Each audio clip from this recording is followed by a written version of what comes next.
Pemirsa dan hadirin sekalian, kita akan lanjutkan perdebatan ini masuk ke sesi yang keempat. Sesi yang keempat itu seperti yang saya sampaikan tadi, masing-masing pihak akan memberikan satu pertanyaan kepada pihak yang satunya.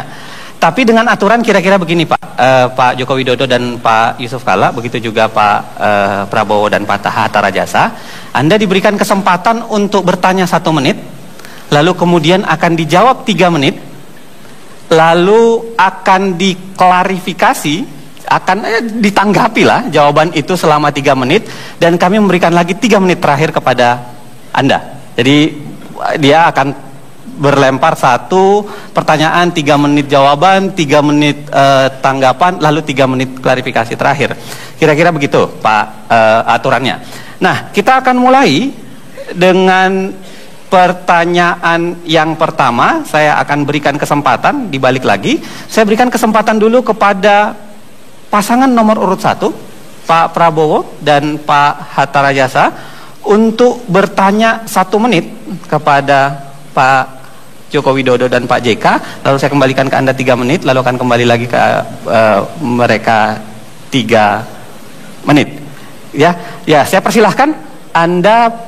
Persilahkan membaca atau menyampaikan pertanyaan dari Anda. Pertanyaan apa yang sangat Anda ingin sampaikan kepada kandidat nomor urut 2? Saya berikan kesempatan 1 menit, dimulai dari sekarang. Silahkan. Baik, terima kasih Saudara Joko Widodo. Seandainya Anda jadi presiden, ada satu hal yang ingin kami tanya, yaitu tentang pemilihan kepala daerah, bupati dan wali kota. Setelah dihitung, kalau pemilihan langsung 500 bupati kepala daerah, bupati wali kota, itu kurang lebih membutuhkan biaya 13 triliun kalau pemilihan langsung. Kalau pemilihannya lewat DPRD, berarti kita menghemat 13 triliun.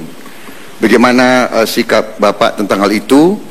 Kemudian bagaimana sikap Bapak tentang tuntutan atau harapan banyak daerah ingin terus menambah pemekaran kabupaten-kabupaten dan provinsi-provinsi baru, padahal beban terhadap anggaran nasional sudah sangat-sangat berat.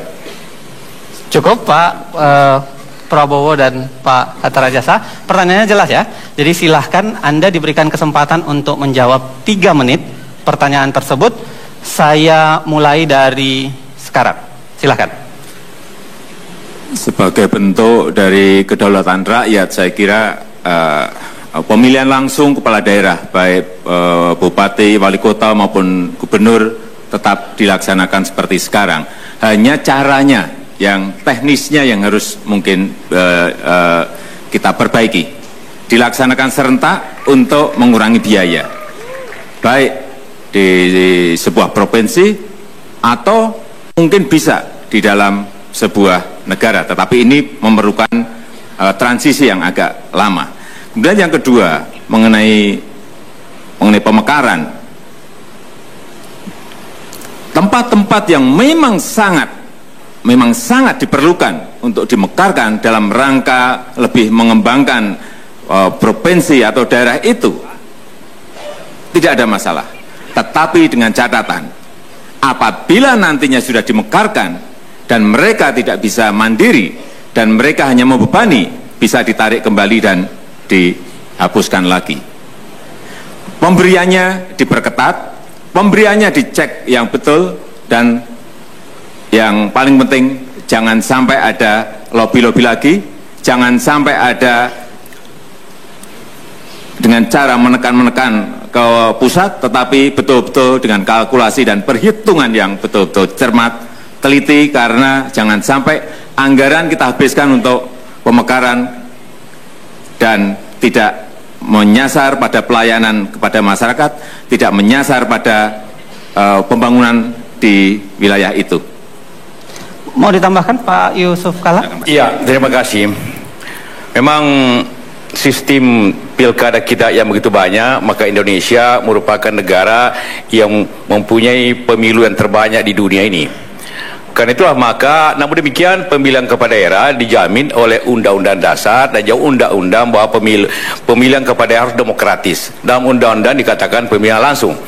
Tentu yang sangat penting di sini, kita tidak akan hanya sekedar mengembalikannya kepada pilkada, tetapi menjamin proses pemilu kada itu berlangsung efisien. Contohnya tadi saya jelaskan bahwa kalau sekarang ada begitu satu provinsi berbeda-beda harus disatukan, semuanya ada keseragaman sehingga negeri ini hanya 2 kali melaksanakan atau 3 kali melaksanakan pemilu secara bersamaan, pemilu nasional DPR sekaligus bersamaan pilpres pada 5 tahun akan datang. Nanti pemilihan kepala daerah secara bersamaan sehingga efisien, kampanyenya efisien, pelaksanaan efisien, sehingga tidak lagi membebani biaya sebesar itu. Karena apabila juga dikembalikan ke DPR belum tentu murah juga, karena bisa-bisa di DPR itu terjadi permainan yang lebih hebat lagi daripada masyarakat, sehingga kita harus menjamin sistemnya, menjamin demokratisnya, dan menjamin kualitas kepada yang dipilih. Itu tujuannya ketika pemilu seperti itu. Baik, terima kasih. Silahkan tepuk tangan.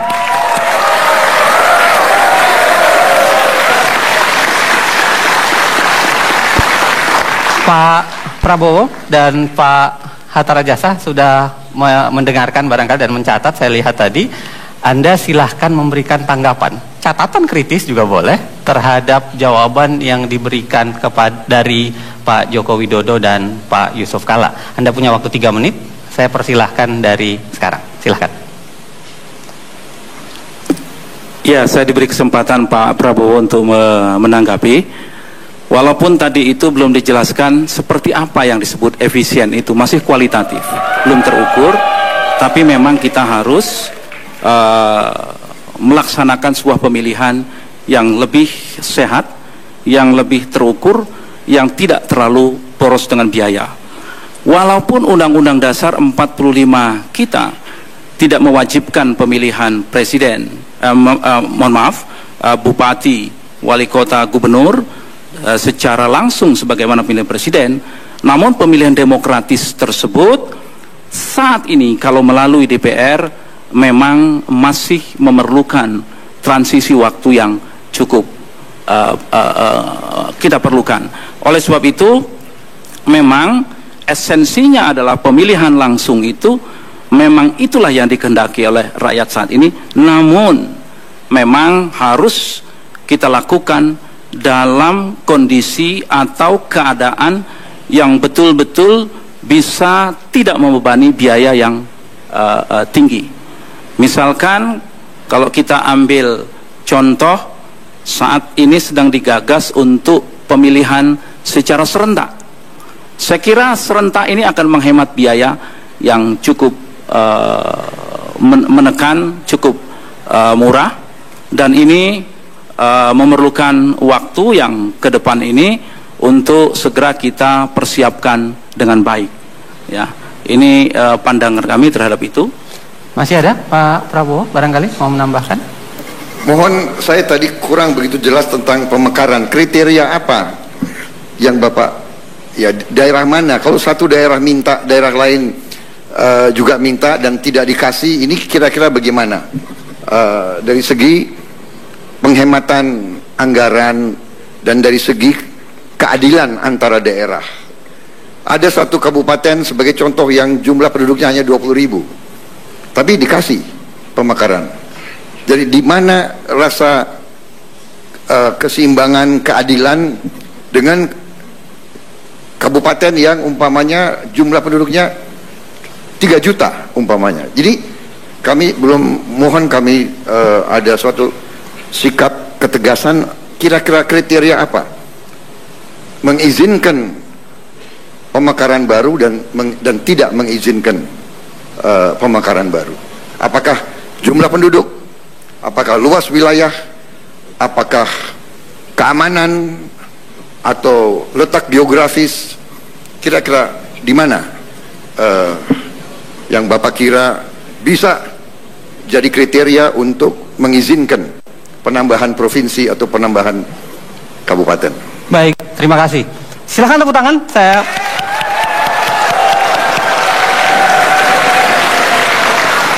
Pak Jokowi dan Pak Yusuf Kalla, kelihatannya ada yang harus Anda klarifikasi lebih lanjut dari pertanyaan Pak Prabowo dan Pak Hatta Rajasa. Anda punya waktu 3 menit.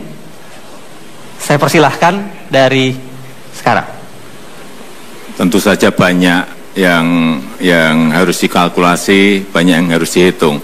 Yang pertama masalah potensi ekonomi yang ada. Apakah bisa menopang daerah itu untuk mandiri? Artinya ada pendapatan asli daerah yang nantinya bisa menggerakkan pemerintahan yang ada di sana. Kemudian juga yang kedua, apakah dengan dibuka daerah baru itu rakyat mendapatkan manfaatnya atau hanya elitnya yang mendapatkan manfaat? Karena yang banyak elitnya saja yang mendapatkan manfaat, tapi rakyatnya tidak mendapatkan manfaat. Tentu saja juga masalah keluasan wilayah itu juga menjadi perhitungan. Karena apa? Daerah yang luas kemudian hanya dipegang oleh misalnya satu bupati, itu sangat dalam melayani rakyatnya akan tidak akan efektif dan tidak akan efisien. Sehingga ini juga harus menjadi pertimbangan. Jumlah penduduk juga harus menjadi pertimbangan. Apakah penduduk yang hanya sedikit itu bisa diberikan? Saya kira bisa saja, tetapi dengan catatan bahwa nantinya pemekaran ini memberikan manfaat yang sebesar-besarnya untuk rakyat, untuk masyarakat. Intinya adalah kemanfaatan bagi masyarakat, kemanfaatan bagi rakyat, kemanfaatan bagi warga. Arahnya ke sana, bukan memberikan keuntungan-keuntungan kepada elit-elit politik yang ada, yang meminta pemekaran itu. Pak Yusuf Kalla, ada yang tambahkan? Pertama, terima kasih kepada Hatta, Bapak setuju dengan kami, itu yang pertama. Jadi kita tidak perlu komentari lagi karena beliau 100% setuju. Kedua, menambahkan sedikit tentang pemekaran. Jadi apa yang dikatakan Pak Jokowi tadi, pemekaran itu dilihat tujuannya. Tujuannya ialah setiap daerah baru harus memberikan yang lebih baik kesejahteraannya, lebih baik kemakmurannya, lebih baik investasinya, lebih baik pengelolanya, dan juga demokrasinya yang baik. Jadi ukurannya tadi sudah dikorkan, apakah luas daerah, luas penduduk, letak wilayah, tapi yang penting efektivitasnya, apakah itu memberikan lebih baik atau tidak. Begitu memberikan lebih baik, boleh kita pakai. Begitu efeknya jelek, kita harus bertindak yang lain lagi. Kalau perlu menyatukan kembali, itu undang-undang menjamin itu. Sehingga asas yang pokok, asas manfaat, bukan hanya asas geografis, bukan hanya asas penduduk, bukan asas letak, tapi asas manfaat, asas kemakmuran, asas kesejahteraan, dan jangkauan daripada pemerintah itu sendiri kepada daerahnya. Terima kasih. Cukup? Kita tepuk tangan.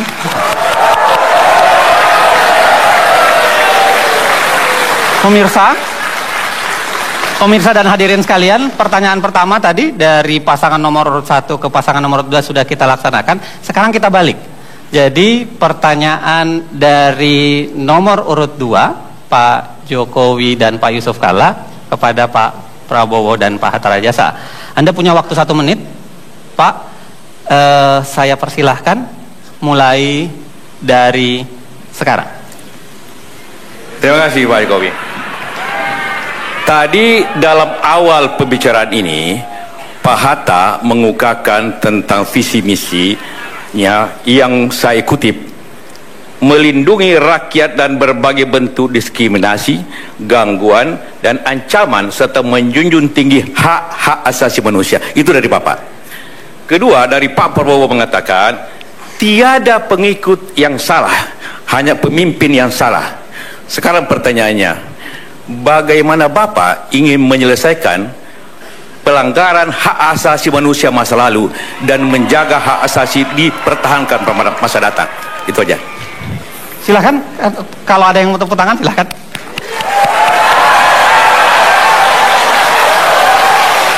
Saya ingatkan bahwa debat ini adalah untuk menggali misi visi, memberikan tanggapan, dan ini adalah hal yang harus dijawab. Akan kita berikan waktu 3 menit. Baik. Pak Prabowo dan Pak Hatta Rajasa.